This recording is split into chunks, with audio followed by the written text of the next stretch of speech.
What's up? What's up? What's up, everybody? Happy Monday. First weekend without football, ladies and gentlemen. First weekend without football. How does it feel? Feels Kind weird. of depressing. Yeah, we My got life is empty without you, babe. Apples. we got UFL coming up soon. The Defenders take the stage here in a couple weeks. We got the combine starting in the end of the month. So it's only a couple weeks without really anything football related, but Really it's not.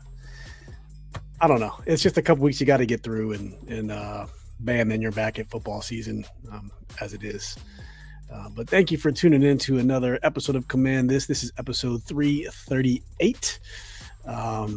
For us, I'm Steve. We got Phil and Dev. Phil got a little Janet Jackson in his headline.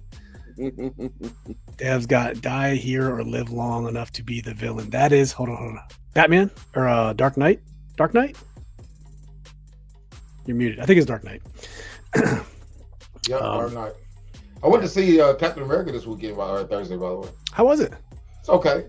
It wasn't bad. There's some good acting in that movie, but Yeah. I mean, I a read lot of holes. They never really explained, like the whole Scrolls thing that happened, like with Samuel Jackson and Secret Wars, and it obviously happened because they allude to the characters in this thing, but it doesn't really.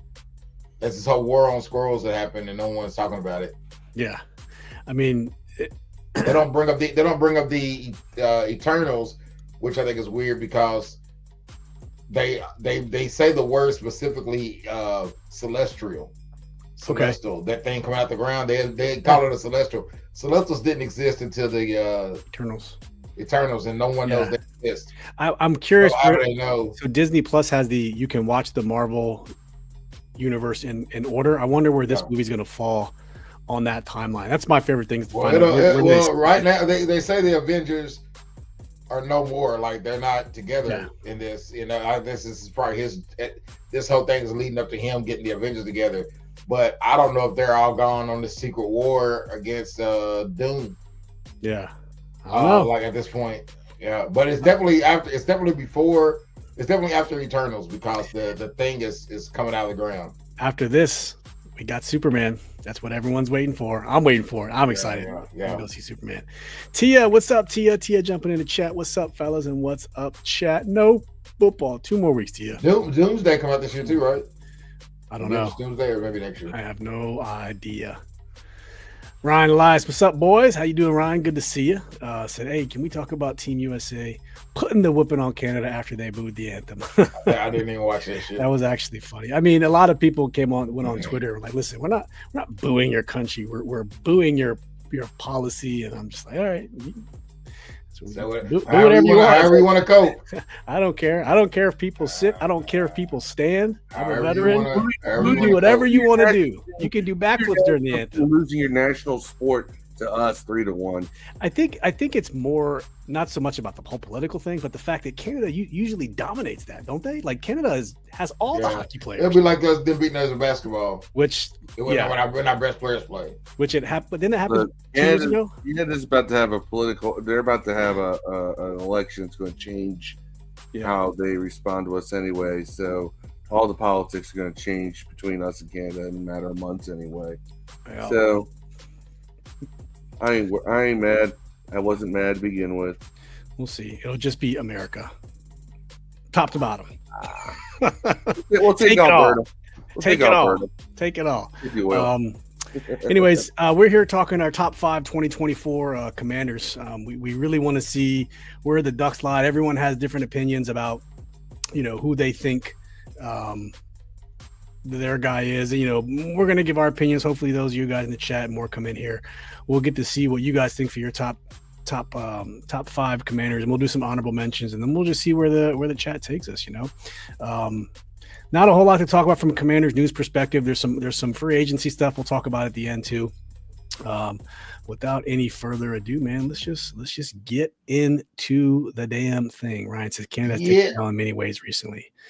Yeah, I guess they've had a couple W's though. They have a 1 W that I'm tracking. There's a couple couple snapbacks when we were, accusing them of fentanyl, and they're like, "Oh, we only had 47 pounds last year, but we found all these American guns in Canada." And I was like, "Oh, that was pretty snappy for a Canadian joke." All right, top 5, guys. You can slice this any way you want. There's no right or wrong answer. I know we're all going to have different opinions, especially those in the chat. Oh, Charles not joining us tonight. We're here to talk top 2024 commanders this year. We do this at the end of every season. We try to, I think, in some way or possible. But we gave our best shot about who we thought 5, 4, 3, 2, 1 in some honorable mentions. I'm sure there's going to be a lot of bickering. In the past, this has gone many different ways, especially with Terry McLaurin not having a quarterback until this year. But let's just get right into it, man. Number 5 commander of 2024. Would anyone like to start us off? Or I'll start us off. First off, let me get our window in here. Like I said, there's no metric. It's any way you want to do it. I'm going to start off with Frankie Luvu. Frankie Luvu was my number 5 commander of the year. It was great to have him on board. He came in free agency out of Carolina. He's only 28 years old. He brings that energy, that bwatsa, the Ric Flair, woo, all that energy. He's a deflection monster. Played all 17 games, second team all pro. All 17 games, he had 8 sacks, which was kind of unexpected. 14 quarterback hits, and he just was nasty on the field. Just seemed like he was a great off-ball linebacker. So I'm going with Frankie Luvu for my number 5. Phil, what you got next? My number 5 is also on the defense. Oh, he was our best pass rusher of the entire year. I'm going to say that I'm going to go with Dante Fowler. Ooh, that's a good one. Led the team in sacks. Had 10, 11, something like that. He had 10 sacks. He had a pick 6. And just overall, just generally very disruptive force. Did not play in every game. Had some injuries and such that he was dealing with. And I feel like that had he been there and healthy all, 17 games, 16 to 17 even, right? I think he would have been even more productive. He made other pass rushers more productive as well when he was on the field. So, Dante Fowler is my number 5. Number 5, Dante Fowler. I really struggled where to put him on this list. We'll see where he ends up on mine. All right, Dev, who you going for your number 5? Austin Eckler. Austin Eckler. Okay. They brought him into most of the backfield. He contributed as a running back and kick returner. He had a bunch of all-purpose yards before he went down with that concussion or multiple concussions. And he was all-pro. Yeah, he was an all-pro kick returner. Kick returner. Yeah. Which is crazy because, I mean, honestly, if let's say he didn't make all-pro, would you have said, man, Eckler is having a great year in the return? Yeah, if he hadn't got hurt, he was leading the team in yards. The injury thing is what killed. I think he would have. I think the offense is different when he's out there. It's much more dynamic. Right. He had 367 yards rushing. He had 366 yards receiving. He only played 12 games. You tack on 5 more games, I don't know, man. He has 1,000 yards. Easily 1K. And then that's not even counting the return yardage. Right. In the return game, he had 19 for 594. Right. Long as 62, averaged 31.3. Second team All-Pro for kick return. So that's crazy. One call back. It should have been. Yeah, 1,327 all-purpose yards. I don't know. Not bad for missing a bunch of games. Right, and for people thought that he might have lost a step. 1,327 yards, man. That's crazy. I wonder if I could find all the all-purpose yards on this team. But okay, so Ryan has 5 is Jeremy Chin. That's pretty good. I'm gonna log other people's list too. Ryan's gonna say 5 is Chin. Tia said 5 is Luvu. We're just gonna get all the Tia's picks in here, I guess. Tia said 5 is Luvu, 4 is Fowler, 3 Ertz, 2 Terry McLaurin, 1 JD5. All right, we'll come back to that, Tia, but for right now, your number 5 is okay. Yeah. Take it back around or just restart it with me. I can go. Huh? All right, man. What you got? Number 4. Who's your number 4? Louisville will be my 4. Louisville. 4. Dynamic, he has a presence and he's versatile. Can be a stand-up linebacker in coverage. Can be a pass rush guy. Also a guy who made the Pro Bowl. Was that sometimes at certain parts of the year where that guy was our best player on defense. Yeah. So I'm gonna go Louisville at 4. Louisville at 4. Like I said before, man, he was just it was a great pick. I mean, I'm so happy that we got him. We'll talk about after this, the people that we picked, and we'll talk about specific contracts and where we think they may lie on the chart for getting signed. But all right, Phil, what do you got for your number 4? My number 4 is going to be Mr. Zach Ertz. Zach Ertz, man. I also struggled to put him somewhere. With the fact that we didn't have Eckler out there for all the games, somebody needed to be that safety valve for JD5, and it ended up that Ertz was that guy. Really turned the clock back a couple of years on his career, and was the safety valve target whenever Jaden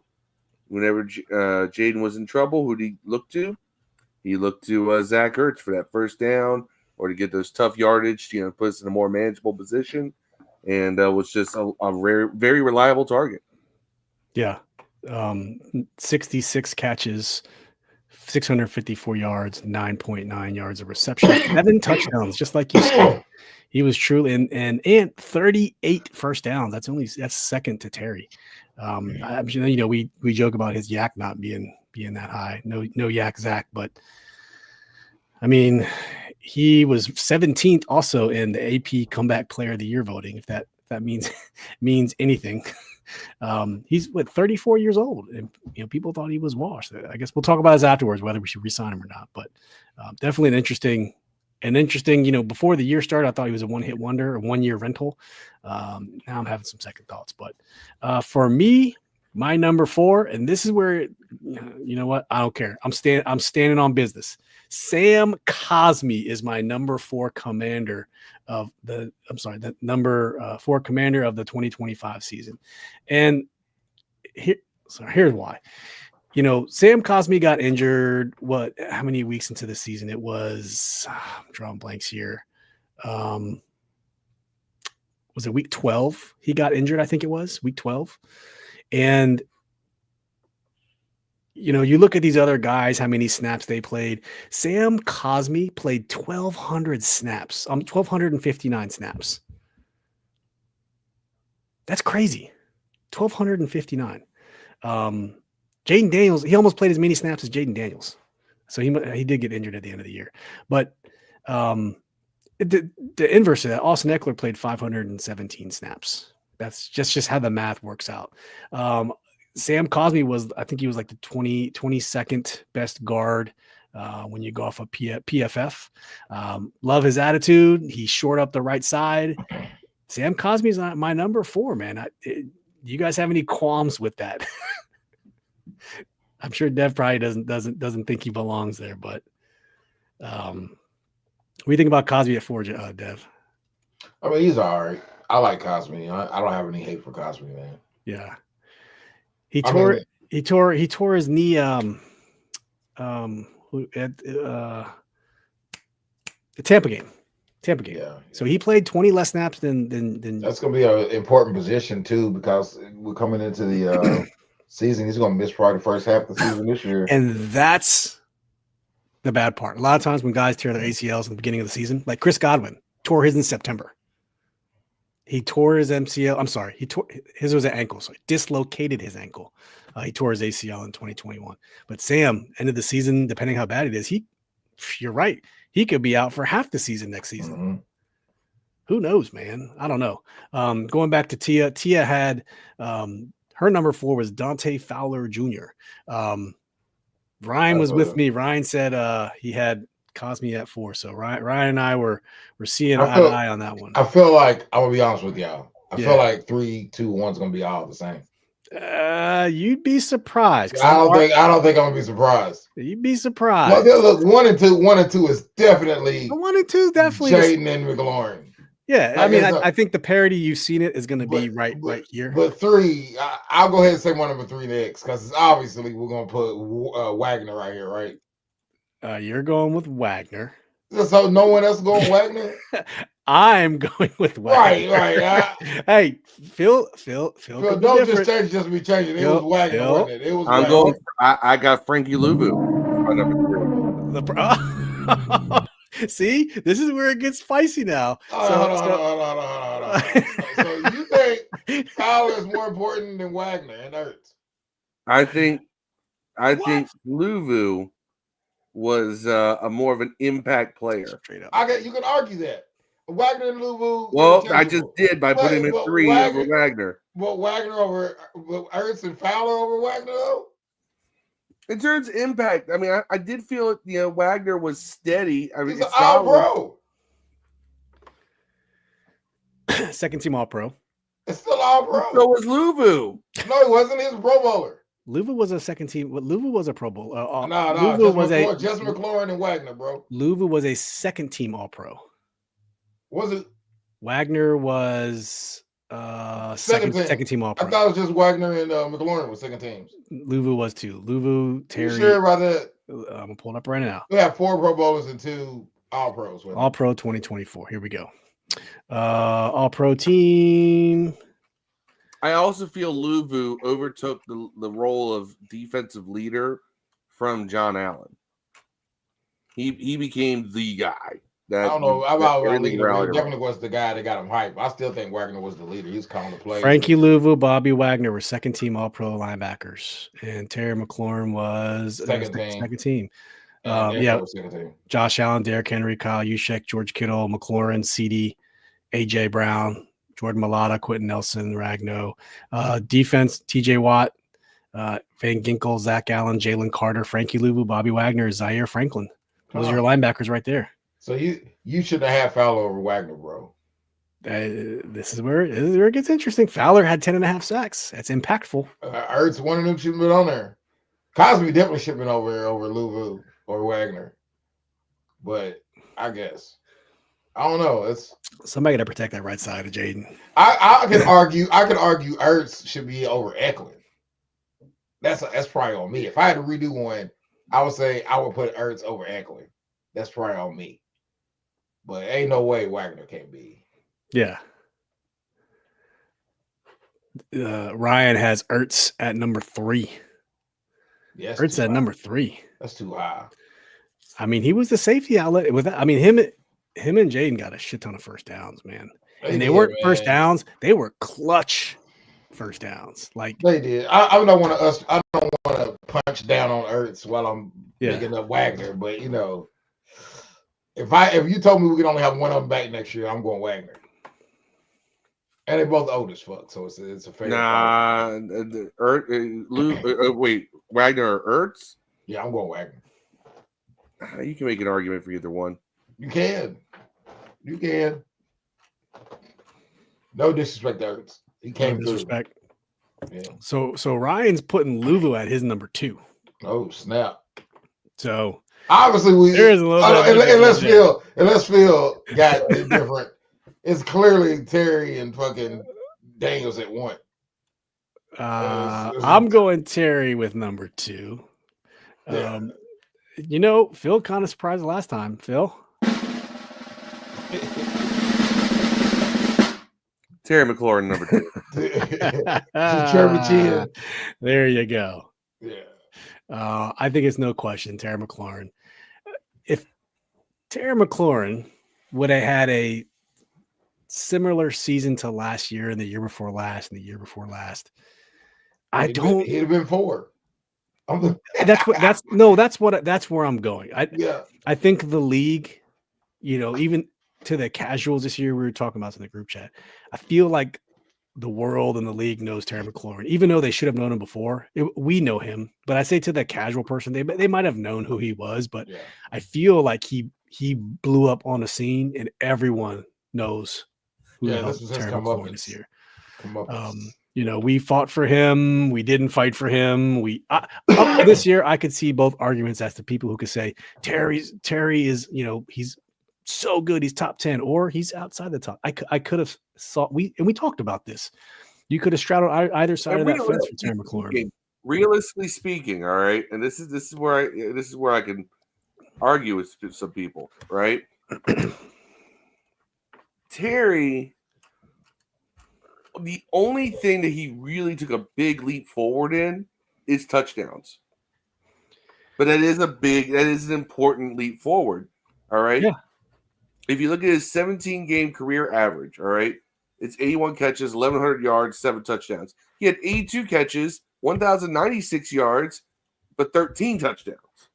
That's where he really made the leap forward, was in touchdowns. He never had double-digit touchdown season before. He actually set a new franchise record for most touchdown catches in a season. There you go. There's your context, Phil. The only, year. But I'm looking at it right now.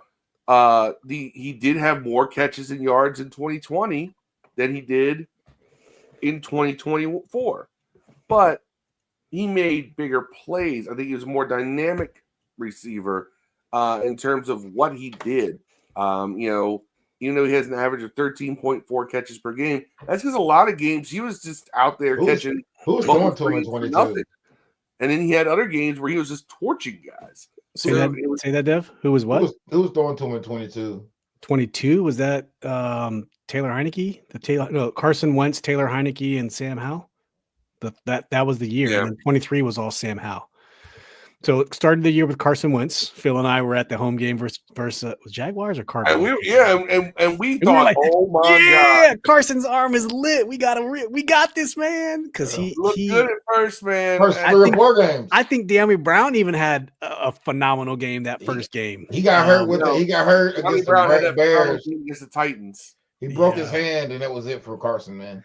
He did. Once he broke his hand, he never came back. And then it was Taylor Heineke who played. And then remember that then they brought Carson Wentz in for the second half of the 49ers game, and he didn't suck. And they started him versus the Browns, and he just got trounced. And then the last game of the season, Heineke convinced Ron to start Sam versus the Cowboys, and Sam played really well. Supposedly. Yeah, supposedly. Sam played really well, and then the rest was history. But and that was the game Ron was like, we could have been eliminated.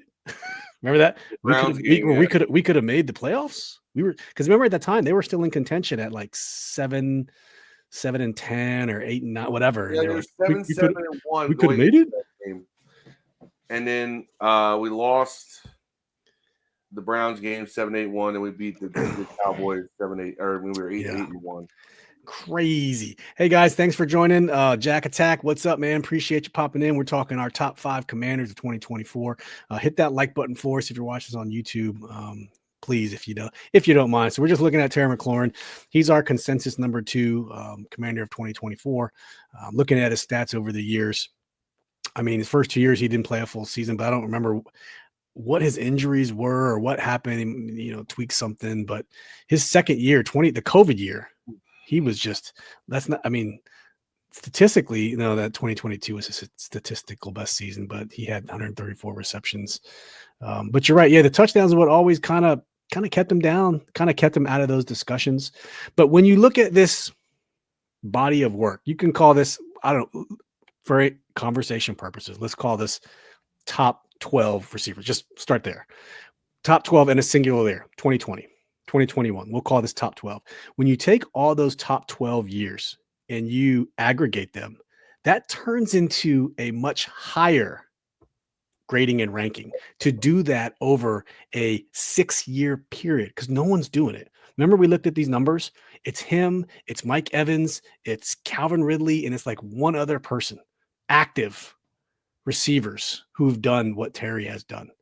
So, and if you look at his 17-game average, right? Also look at the fact that he hasn't missed a game in 4 seasons. Right, Mr. Durable. But also, look at the fact that if you look at his 17-game average and then look at his individual seasons, there's a remarkable consistency there from 2020. Huge. Here's his rookie year.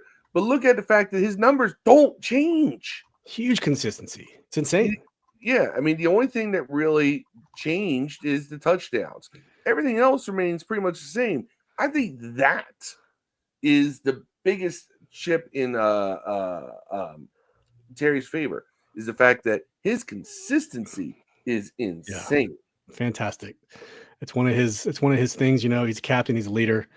I questioned him being a captain, the first couple of years, but this year we saw a different Terry. You legitimately saw a different Terry on the field. I don't know if you guys saw it. That's not the same Terry McLaurin. I saw a Terry who was having fun. He was intense. He's always intense, but this was just another level of Terry this year that I had not seen. I really feel like that when Terry got his contract, his mindset changed. He's now getting paid like a top receiver. He now acts like a top receiver. The way that our good friend Ellie, shout out to Commanders Declassified, used to say he liked his wide receivers to act a little diva-ish. Yeah. And there is while Terry's not a diva, he does have a little bit more of a diva swagger to him since he got that contract. So, and there's something to that. And I guess, and I even used to joke with Ellie when he started doing that. I was like, is this what you wanted? Because you're getting it. It's working. I'm not as big on that. But the point is that Terry, ever since he got that contract, there's been a new mood about that guy. And it really showed this year. And I mean, look, Jaden makes Terry better. Terry makes Jaden better. So there's a synchronicity there, a synergy. Synchronicity. Sorority. To use overused business words. There's something there between the two that just they make each other better, obviously. Terry now looks like a top flight receiver in the eyes of the rest of the league. That's because you have a better arm throwing him the ball. He can make bigger plays. Even when he's got Mariota in there, he was making bigger plays. So look at the Cowboys game. All right. That catch put the Cowboys away, puts us at 12 wins. That's just one of those things. And look, we'd be at 13 wins, possibly if our kicker isn't hurt, when Terry catches that 88-yard touchdown pass from Jaden and makes it himself. Yep, straight up. Pretty much, Jaden puts it up there. Terry makes a catch. Terry does the rest himself for the next 50 yards. He's like, I'm going to win this. I'm going to will us to victory. I mean, that's killer instinct, all right? And top wide receivers have that. Speaking of killer instinct. There you go. Jack Tex has got my own Jaden Daniels jersey last weekend. That's what's up, Jack. Alternate jersey colors with the gold and black on it. Are you talking about the all black one? The blackout? Like, have you got a blackout on? Apparently that's getting by the way, there is going to be some changes to the black helmet coming this season. Yeah, that's what's I up. saw a report where there was a request put in to make a change on that. Yeah. So I wonder what they're going to do. We'll see, man. A lot of that stuff is leading to the name changers just won't give it up, man. Despite Josh Harris saying the Redskins is gone. They just they won't change. Okay, so this is my problem with that. Everybody, what they'll do is they'll take Photoshop. They'll take like the RG3 era uniform. By RG3 freaking retweeted this. Yeah. It's an RG3 era uniform, and they just swap out the Native American head for the W. And they're like, change the uniform to this. I'm like, so all you changed the logo? Identity? What's your identity? You went from the Native American to the W. That's it. Yeah, but I think we might see those stripes come back anyways. I mean, I don't know. You gotta do it a little differently. You can't just go back to what it was. And I agree. Make it right now. It's its own style. It just feels cheap, and it just you're not separating this new era. We had those uniforms. Yeah, let's do something different. What we do in those uniforms for the majority of the 24 years that Dan Snyder owned the team? Right, we sucked in them. Yeah. Can we leave that in the back? Everybody, two good seasons. The name Redskins, that jersey, everything. I grew up with it being great, but for generations of fans, it's the Snyder stank is on it. Yep. So, well, let's get to our number one. Dev, do I got a guess? Nah, it's I can't even think of nothing funny. Tress Way is Paul Rudd. Phil's going Paul Rudd with number one. No, that's a nice direction selection you got there, Phil. Hey, by the way, while this is up, there's another plane crash just happened. I just saw it. Yeah, man. Shout out to them. It landed upside down. Upside it down. flipped upside down. Everyone lived. That's wild. It's completely on fire. They're showing it like the plane land. It like flipped upside down on the ground, man. It was on fire everywhere, and everybody lived. Everybody walked out. People were smiling and high-fiving and shit. Like, it's wild, man. Imagine living bro, through that if I lived you know through what stuff like happened that, you couldn't tell me shit. You know how much I would be walking around like I had the biggest balls on the planet because now I know I'm on borrowed time. Indestructible. I walk around like I ain't supposed to be here. I walk around like one of the motherfucking Irish gangsters. I walk around like a fucking McGregor. See, now you know why some soldiers, when we come back from combat after getting shot at and blown up, they feel like they're invincible and they go do stupid shit, because if I can survive that, I can survive anything. Do you know what happened? Like, did they say? I'm watching it. I don't have the volume up, but Toronto, man. Yeah, it looked like it's leaving Minnesota to Toronto. Oh.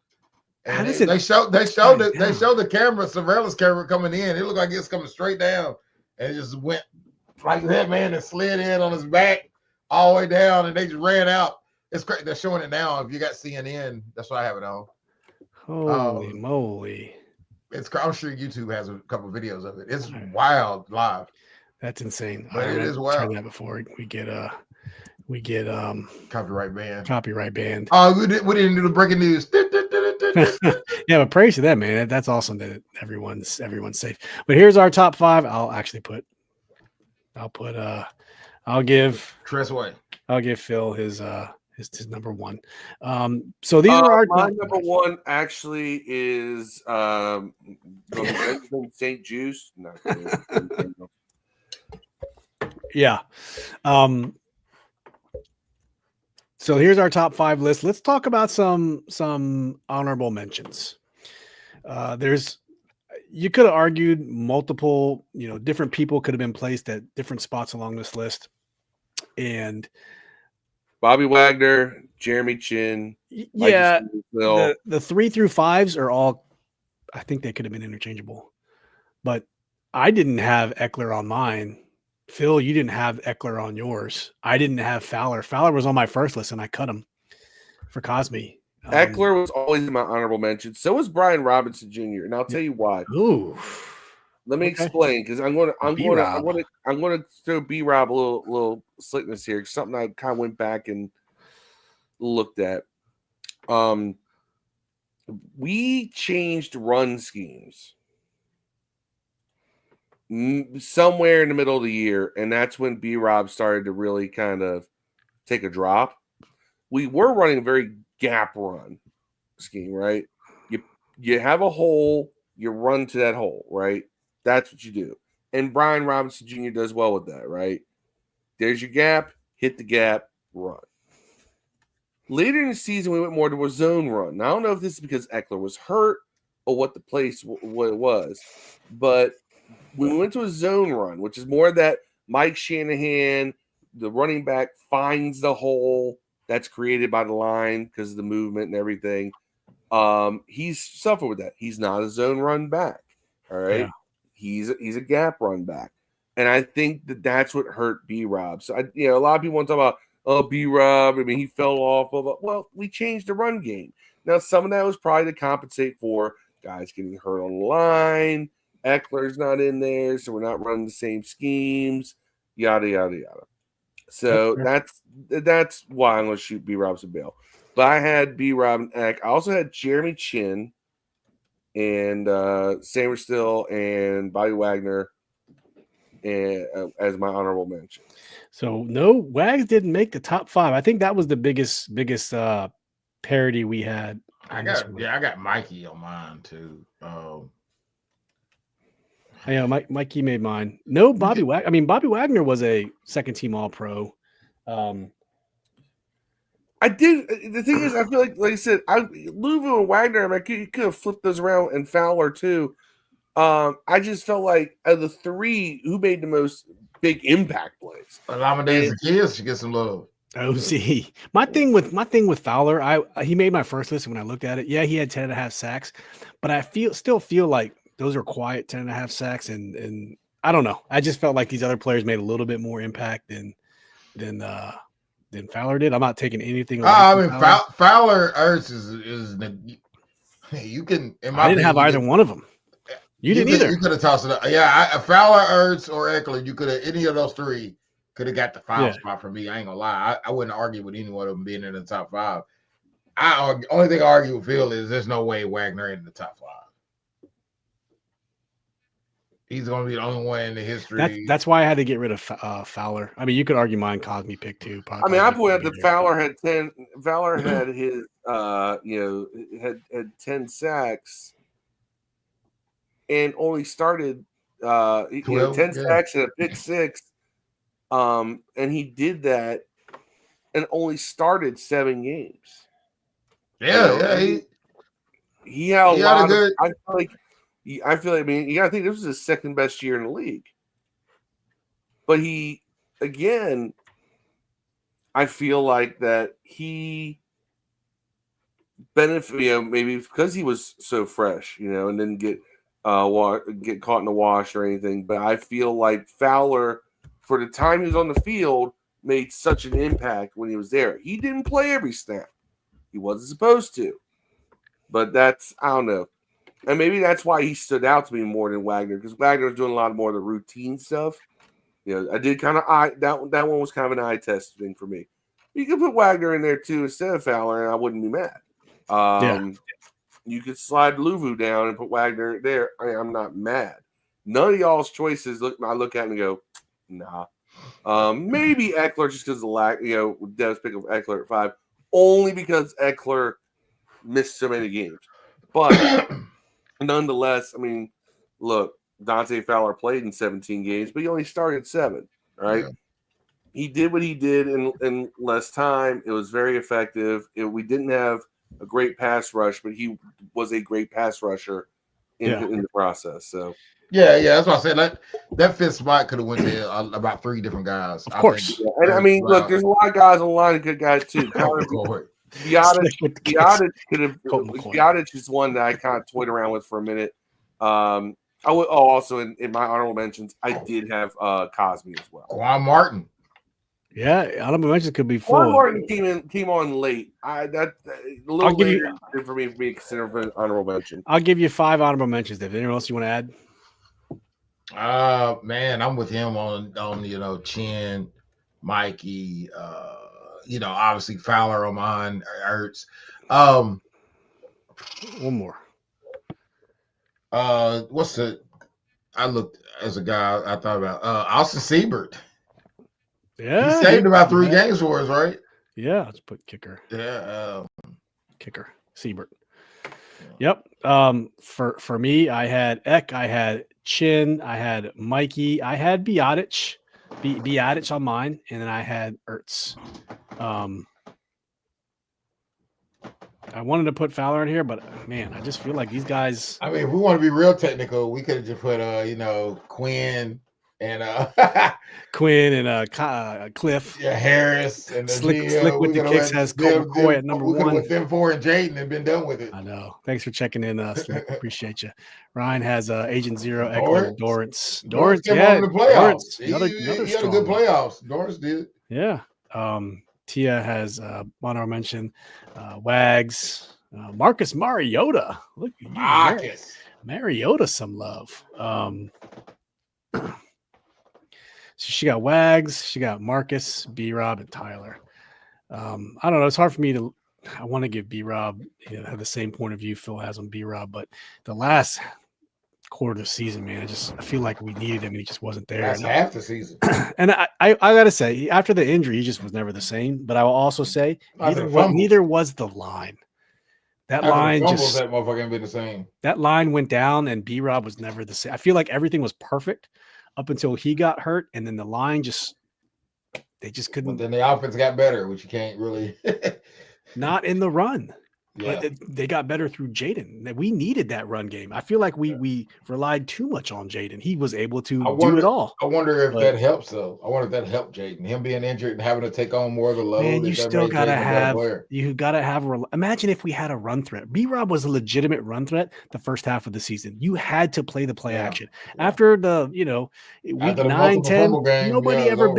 nobody ever bit on a play action. They covered Jaden, and that's it. That's it. She's got Mikey. Okay, so here's our top 5 list. I'll go through the couple fans here. Ryan had Chin, Cosme, Ertz, Luvu, and JD at 1. Honorable mentions Mikey, Eckler, and Dorrance. Tia had Luvu at 5, Fowler, Ertz, Terry McLaurin, and Jaden Daniels. So with honorable mentions, Wags, Marcus Mariota, B. Robin, Tyler Badass. So pretty good list, guys. Pretty good list. It should be interesting to see how this plays out. And remember, this was just for 2024. I wanted to put Tress Way on here, but Tress Way didn't do nothing. He didn't have to do anything. That man was the best job of the year in the NFL. You know what? I'm going to pull this up. I want to see how many punts did Tress Way have and compare it to what he's done in the past season. And we're going to pull this up. We're going to look at the number of punts he's had by year. And we're going to see how much he didn't do this year. All right, here we go. Let's see. Tress, what did you do this year? Tress, here you are. Okay. So you're averaging 77, 70, 49 in 2016. That's a weird year. 83, 79, 79, 73, 60, 73, 73, 50. What something happened in 2016 where he wasn't punting a lot? That was a Kirk year. I don't know. But dude, 50 punts. How many games did he go without punting? Was it 3? Y'all remember? Was it 3 games? He didn't even do anything. Was it 3 games? He had a couple stretches where it was like that. It was more than one stretch. He had the playoffs. He was like that. Then the 2 or 3 times in the season he didn't punt the ball in stretches. Yeah, that's wild, man. I really hope he retires in Washington. I don't want to see him go anywhere else. They better not mess that up. I will really, really get pissed if. Okay, if so I'll explain 2016 to you real quick. Okay, that was the year that Kirk. That was the year that Kirk really earned his salary in this league. He had a baller. He was balling out that year, wasn't he? He balled out that year. That was the year that we came just a few yards short of having 3 1,000-yard receivers. Oh, Djax, Pierre, and Crowder? Yeah. Okay. So we almost pulled off, having that. And with that, obviously we were scoring points. Our receivers were just balling out. So what you're telling me is we should expect a terrible. To what Phil's telling me, we should expect a terrible 2025 since 2017. I did not say anything like that. You do not put that evil on me. Because he went from 49 points to 83. It means he's going to go to 100. Putting balls. 100 next year. Putting balls. But that's why. It tells you. But just look at it this way. All right. You went from 73 punts last year, which probably would have been more, but we like to turn the ball over, Sam Howell. Hold on. You can't mention Sam Howell and not have a Howell, man. Come on. That's the only time you're gonna break that shit out because Red Wolves. All right. Please proceed. Anyway, now we got that nonsense out the way. The point is that 83 punts, 73 punts, then you got, we got here in a 17 game season. So you got an extra game, 50 punts. He just didn't have to do it. He didn't have to punt the ball. Why? Because we're getting first downs. We're scoring points. We're doing things. So Tress Way can I'll tell you what, I was not happy about the way people treated Tress during the whole jersey number debate. He's just a punter. He's just a punter. Just a I'm punter. like, he's not just a punter. Put a little respect on his name. But hey, I'm sure he's fine wearing a different number. Yeah. If in the end he gets to sit on the bench and just watch. Yeah, A man. lot of money. He's paid a lot of money to have some of the best seats in the house. 11 years he's played, man. AP, you listening? Lock him up, man. What's up, Trell? Trell's going to join us tonight. We're going to catch up with Trell. Trell's going to come on the show here in the near future, but he's got his list. He's got Eckler at 5, Lulu at 4, Mikey at 3, Terry at 2, Jaden at 1. That is close to Dev. Dev had Wagner at 3, but that was almost identical to Trell's.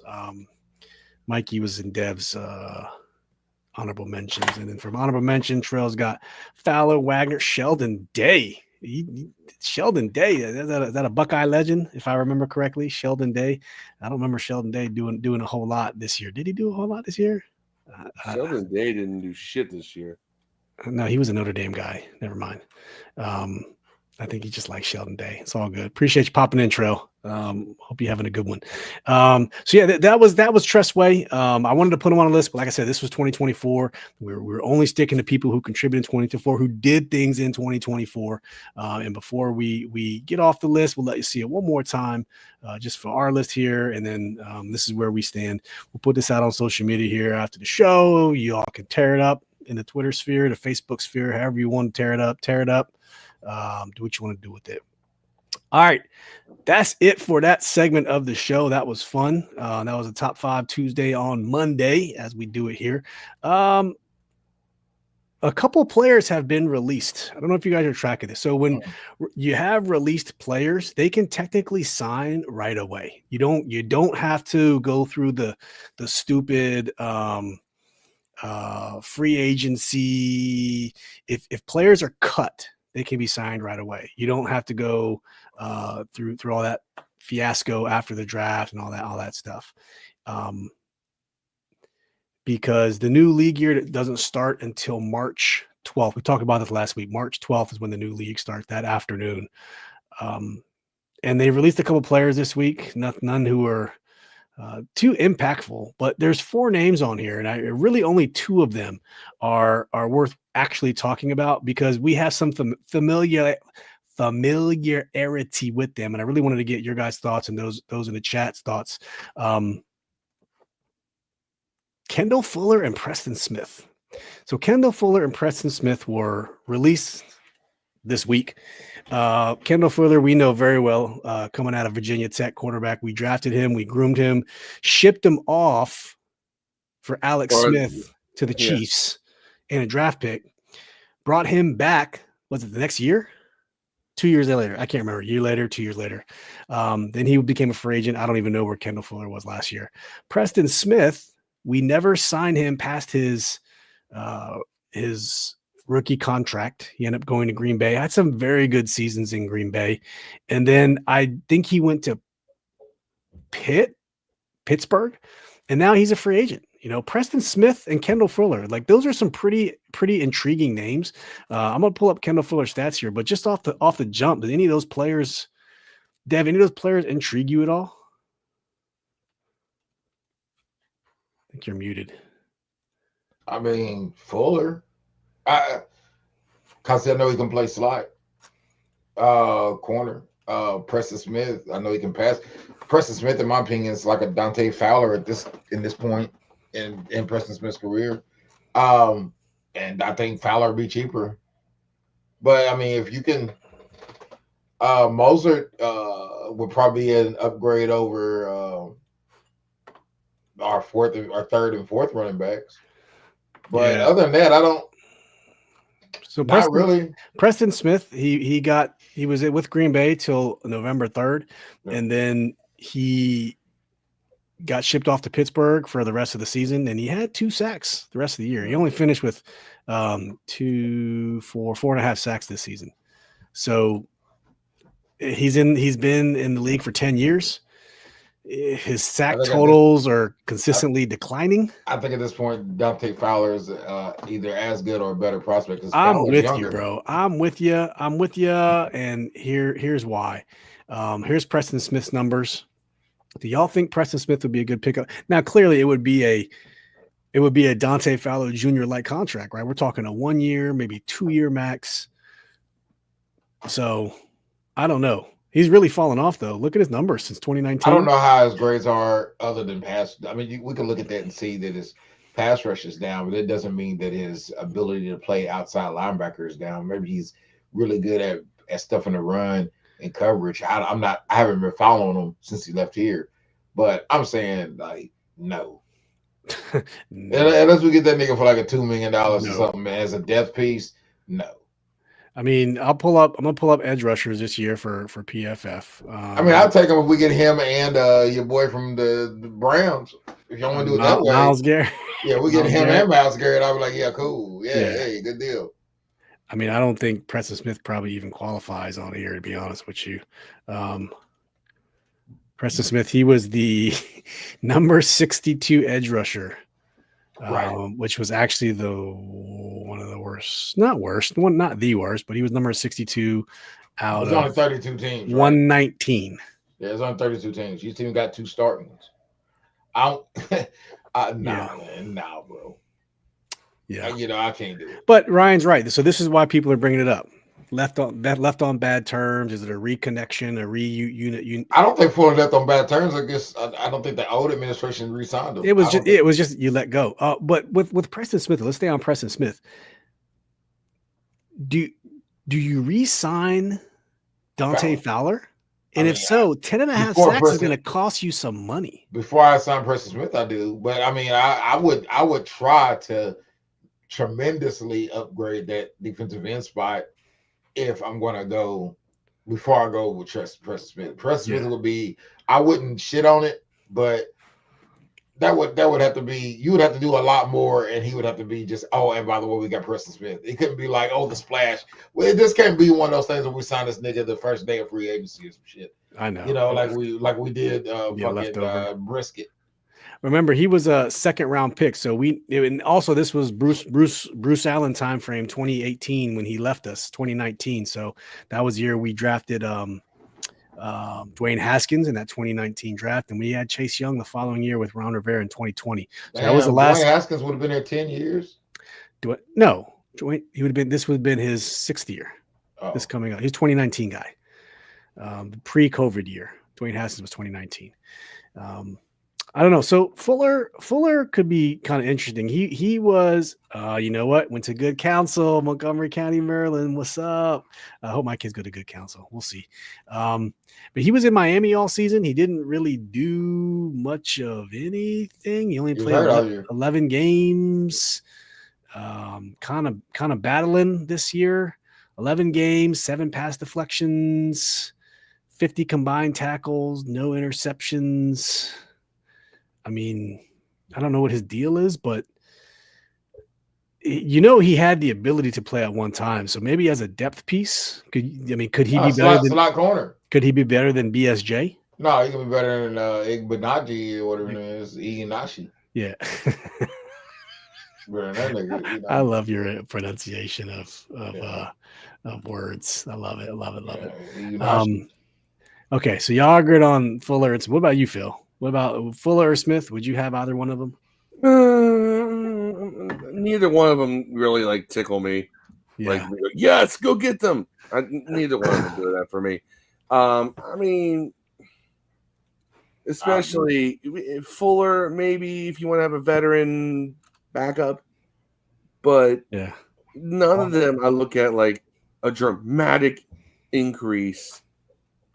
Okay, I think Fuller would be at, like, if you put him at slot and have him and Ryan out there with Lattimore, I think that increases. How old is he? 30.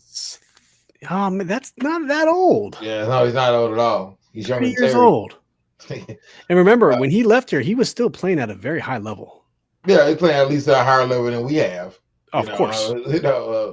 Better than But nobody knows how Marshawn Lattimore is going to do with a full off season, injury free. I mean, him and Mikey together, that could be with Fuller. game changing. Yeah, I don't Don't know. get it twisted. I'd rather. I mean, maybe we need to get somebody else in there too. But I mean, Well, people were also talking about, was Fuller primarily a slot corner? I feel like he played on the outside. When he was here when he was the first time he was here. When he went up to Kansas City and came back, he was more of an outside and played a little free safety. Because people are talking about if we get a real cornerback 2, you could put Mikey back inside and it's natural, and then now you have all 3 lanes locked down. Right. So, that would be optimal. But I'm saying worst case scenario. Fuller can play slot or outside. Yeah. Ryan said, I keep Fowler. If we get Garrett, he'll need some help. We can't let our D-line leave and Garrett not have help. That's true. We still got Luvo now there outside the edge, bro. Yeah. Well, with that being said, this is kind of what I wanted to lead into next. If you look at the free agents here, going into 2025 season, here's the people that are not under contract: Wagner, keep them. Mariota, keep them if you can. Chin, keep them. Osborne, nah. Cleveland Farrell, maybe. Tress, you got to sign Tress, dude. Keep him. Fowler, probably. Keep him. Dieter, backup center. Trenton Scott, keep him. Keep Trenton Scott for sure. Crowder, Igby. I think you might want to try to keep Igby. For $1 million for sure. Yeah. BSJ for $1 million for sure. OZ for $1 million for sure. All right. For $1 million for sure. Hey, you got to see the price on it. Dynamic. First down. Put it on the ground. Almost threw a touchdown. Divisional round. Conference round. Touchdown. De'Ami Brown.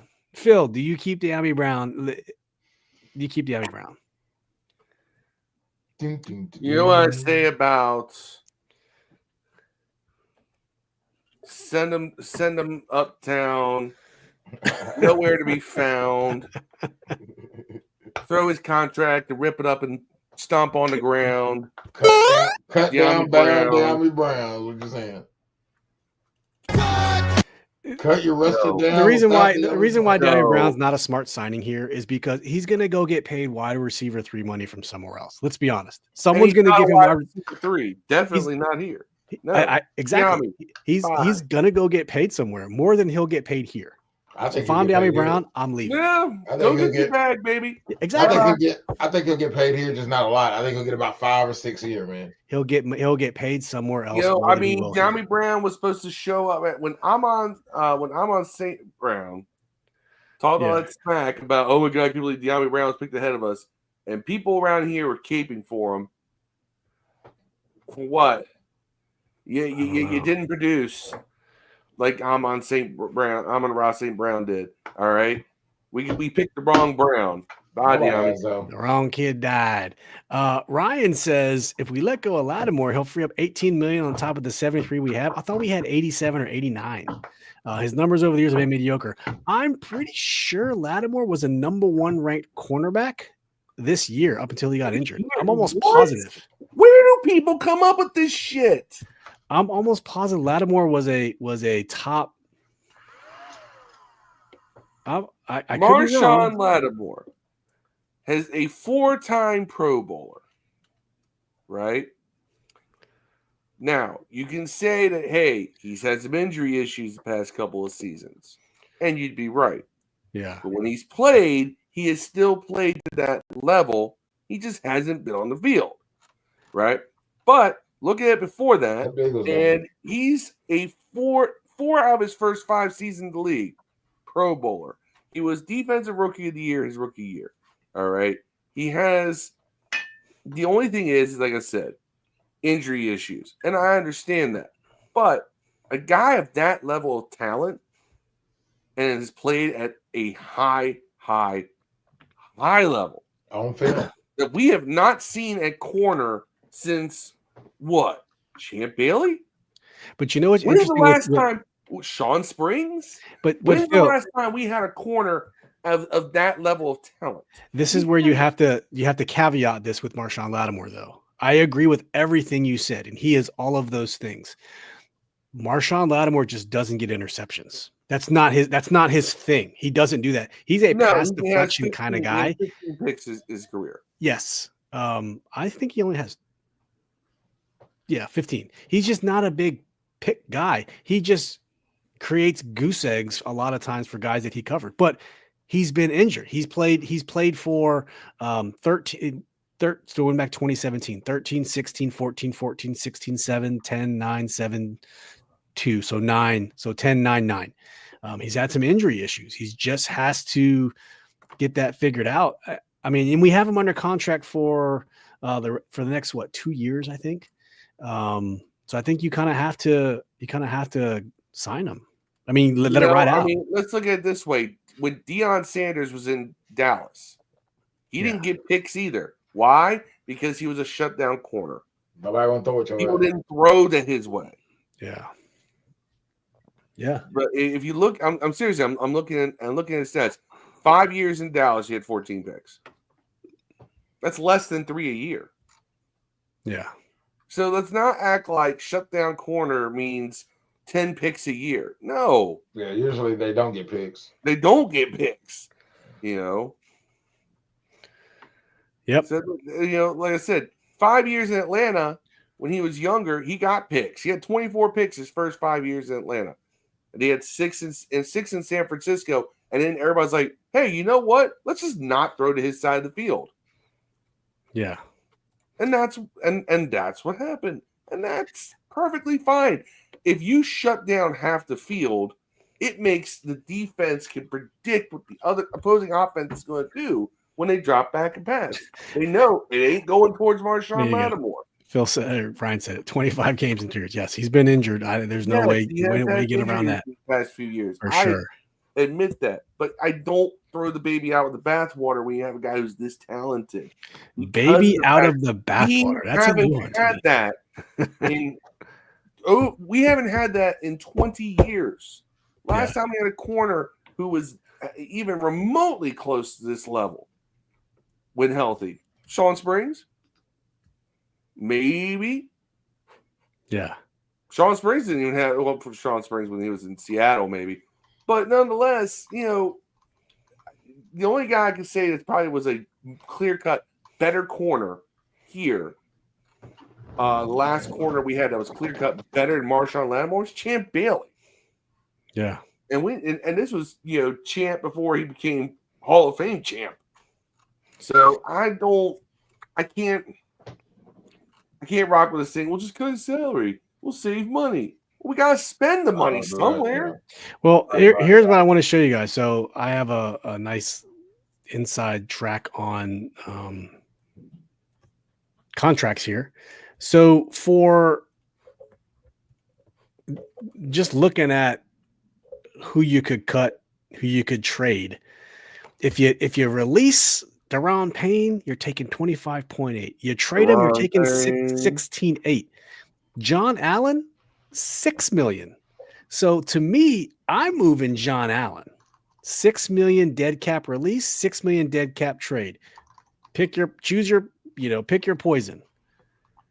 With what Ryan was saying with Marshawn Lattimore, you require no cap hit for a trade, no cap hit for a cut. If you don't think he has what fits this team, but I would also say if you didn't think he had what fits this team, why would you trade for him in the first place? So that's why I think just for the fact that you have investment in him, he's Marshawn Lattimore staying. And people are talking about getting rid of Andrew Wiley. Like it's a 2.6 cap hit release, 2 cap hit trade. It's a $10 million cap hit. I don't know. Dorrance Armstrong, he's not going anywhere. 12 million cap hit release or trade. Tyler Biadasz, 13 and 10. He's not going anywhere. I don't know if a lot of these guys are going to get cut. Look at the cut releases in the middle bracket. Who are you going to cut?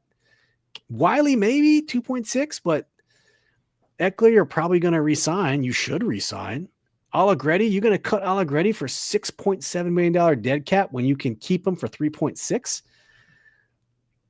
I mean, B-Rob, you can cut B-Rob for $283,000 dead cap. Right. There you go. So I'm just scrolling down through here. I don't see any other possible cap casualties. Yeah, no one's getting paid down here. But I just thought that was intriguing. Like people are talking about we need to cut this guy, cut that guy. The only person I could see them cutting on here really is John Allen. or trading because of the money you're saving. 22.3 minus 6 million, whatever the math that is. 16 million you're saving. I don't know if he's worth keeping or not, but either way, I just thought I'd share that with y'all. I thought it was pretty cool. Tia said, I will give Lat the benefit of the doubt. Ryan said, anything with that projection, trade a 1 and a Payne for Garrett. I wouldn't trade, bro. I would trade a 1 and an Allen for Garrett. I'm keeping Payne based on that cap hit, dude. $16.8 million we'd lose if we trade him. I'm not touching Deron Payne. Deron Payne his ass is staying in Washington. It's funny that if you trade him, that's kind of fucked up though. We trade him and we still take a $16.8 million cap hit. How does that work? And why is that the way it is? I don't understand it. I'm not a cap guy. Pretend to be in my off time, but I don't get it.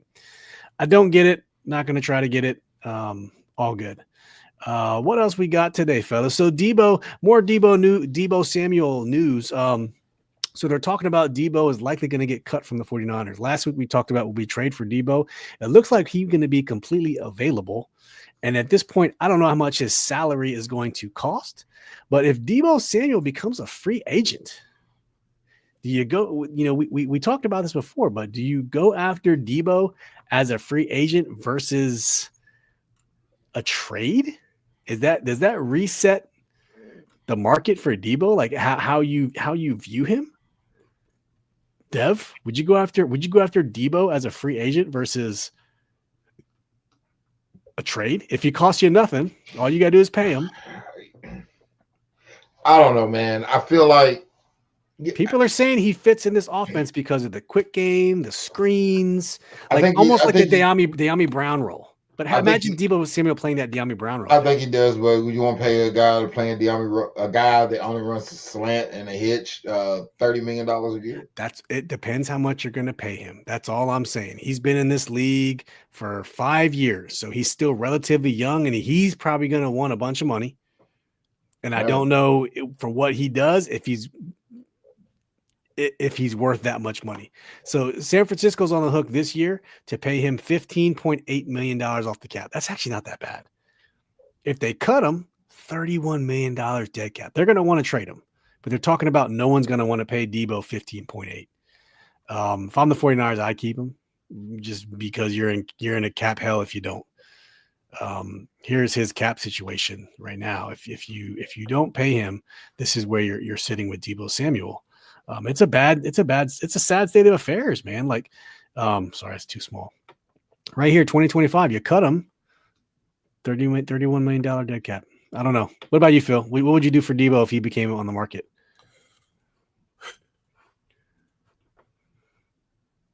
Definitely kick the tires. Yeah.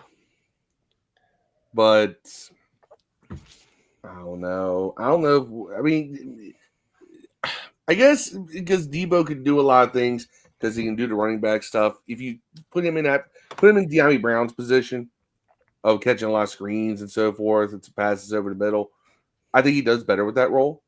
But does Deebo want to roll back to? Deebo's not a wide receiver 2 to me in the traditional sense. And I think he's more of a wide receiver 3.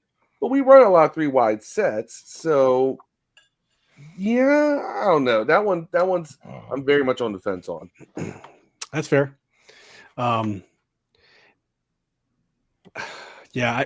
If we go out and get him, I'm not mad. If we don't, I'm not mad. Ryan brings up a good point. I was thinking about T. Higgins earlier today. Everyone loves T. Higgins. Everyone thinks T. Higgins should be the guy we go out and sign. There's a good chance Cincinnati franchise tags T. Higgins for the 2nd year in a row. You franchise tag him for 2 years in a row. That'll put him at $26.8 million. If I'm Cincinnati, it's tough because this is Jamar Chase's contract year. You have to extend Jamar Chase. And so right now, San Francisco is the only team that has about little under $60 million. I'd say 58 and 2 wide receivers, Brandon Ayuk and Deebo Samuel. Philadelphia has about 56 with AJ Brown and Devontae Smith. And then it's Cincinnati, depending on what they paid Jamar Chase. So no one really goes above 60 million with 2 wide receivers. That's where we are right now for the Washington Commanders. So if we're going to pay someone to sit opposite of Terry McLaurin, so Terry McLaurin, let me see what he's going to make this year. I think he's 23 million or something like that. Right? So Terry McLaurin this year is going to make his Like cap 23. hit is 25.5 this year for cap hit. So That's cheap. that's cheap for especially the value that he brings. If you're going to pay Terry $25.5 million this year, that kind of gives you some flexibility. Like I said before, San Francisco right below 60, Philadelphia right below San Francisco. I could have those wrong. And then Cincinnati right there. We only have like 20. Terry is the only real wide receiver I consider we have locked up at money. So you got about 20, you got 30 million plus to play with if you want to be under that $60 million threshold. You could get T. Higgins, but you're going to have to pay $30 million plus for him. And like I said, the second you sign T. Higgins, he's paid more than Terry McLaurin. Is that an issue? If you're paying T. Higgins more than Terry McLaurin? For Terry, it probably wouldn't be, but perception-wise, do you pay a guy? Is T. Higgins your number one option when you have Terry McLaurin on the other side, but you're paying T. Higgins more? You see the dynamic, how that could be weird. What do you think, Phil? Do you pay if you're paying T. Higgins more than Terry McLaurin? Is T. Higgins your number one option? Then Terry's about it depends. Terry's been fighting for another big deal because he's come up on his last season. He is. You're gonna have to pay him. Honestly, what they probably should do is extend Terry this offseason, get that figured out, push that cap hit down, convert some of that into signing bonuses, lower the cap hit, and then sign another wide receiver. Because we'll do mock drafts later on in the offseason because we love doing mock drafts like everyone else. Yeah, right. I think we do one every year for fun, but Adam Peters, I think he's a draft guy. He's a guy who builds through the draft. Ryan says Purdy can't throw like JD and Debo will be able to come up. That's true. JD elevates everyone around him. He would evolve his play. Yeah, that's probably true. Ryan says no issue with Terry. He'll get his in 1 year, but T's looking at 33 man. I think Debo we get at 28, 29. I'd still take T. Higgins over Debo Samuel any day, man. That's just me. I would not take either. I would take Debo. I'm going to take Debo after T. Higgins, but key off-season dates. I want to review this every show just because I think it's a lot of good information that we probably should just keep fresh in your minds as we go along. So here we are in February. You got the Senior Bowl that happened. You got Pro Bowl games. You have the Super Bowl starting tomorrow, February 18th. Teams can start franchising players, and that goes all the way through March 4th. So we'll see what happens with T. Higgins from here.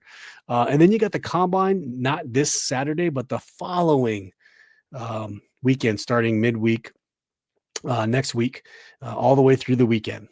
So it should be interesting. The quarterback class is a little weak. You got Shador, you got Quinn Ewers, you got Cam Ward, you got Jackson Dart, then you got a bunch of Jags after that. And then coming up through March, you got your deadline for the transition players. You got some contract stuff. You got free agency, 12 March free agency. There you go.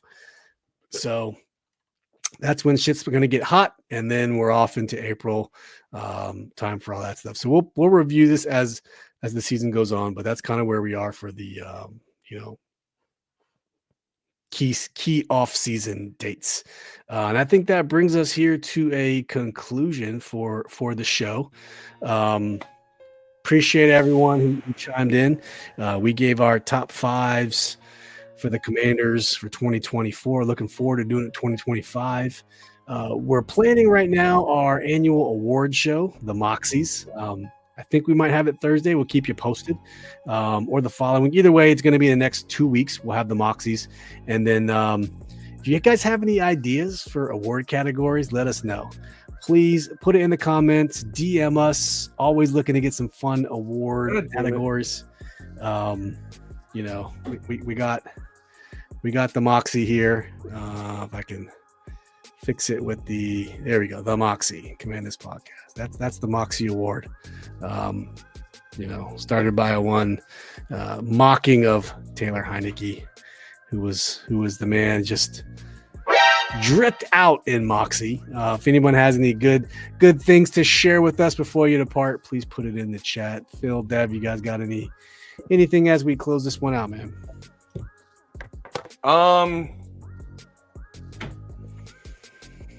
Go USA. Go USA. We beat Canada. And hey, we're playing right now. Yeah. We are playing right now. Let me check the score. It was 1-1 against Sweden last I saw. Sweden. And all right, at the end of the second period is 2-1 Sweden. Man, who were the powerhouses? I'm assuming Canada was the number one seed. Well, I don't know how. It's a four nations thing. It's USA, Canada, Finland, Sweden. And apparently Canada winning sets up a rematch with the US. I don't know. I don't know how the four nations deal works. I'm just looking at this here. So, yeah, that seems to be what's going to happen here. Maybe it's double elimination. I don't know. Ryan said playing Sweden clinched the final versus Canada. Okay. Oh, okay. So what happens in this game doesn't matter. So it is kind of a round robin, and then you play the two best teams again. So I would love for us to win again, just because right now Canadians are pissing me off. So I mean, I get why they're mad, but it's like you're Canada. You don't have a right to be this arrogant. The Kioch brothers are being rested. Doesn't matter. They're in the finals. So Keith Tkachuk, who was a great player, has two sons that play for Team USA, and they are doing fantastic. They sound Canadian though. That name is not. I know. American. I always thought well, because he is, I believe, but his sons were born in the United States. Okay, fair. You know, it's funny, man. I feel old. I was watching on TV the other day. I think that Keith Tkachuk is an American. Okay.